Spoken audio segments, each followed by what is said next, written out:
আসসালামু আলাইকুম রহমতুল্লাহ। আমি এখন 1 গ্লাস শরবত মিক্স রেডি করব।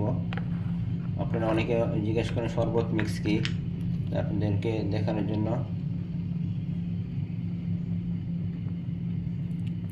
একটু ক্যামেরাটার কাছে দেখেন এই যে অবস্থাটা, এটাকে শরবত মিক্স বলে। ক্যামেরাটার কাছে নিয়ে আসি। আমি এক চামচ নিয়েই দেখেন আপনারা।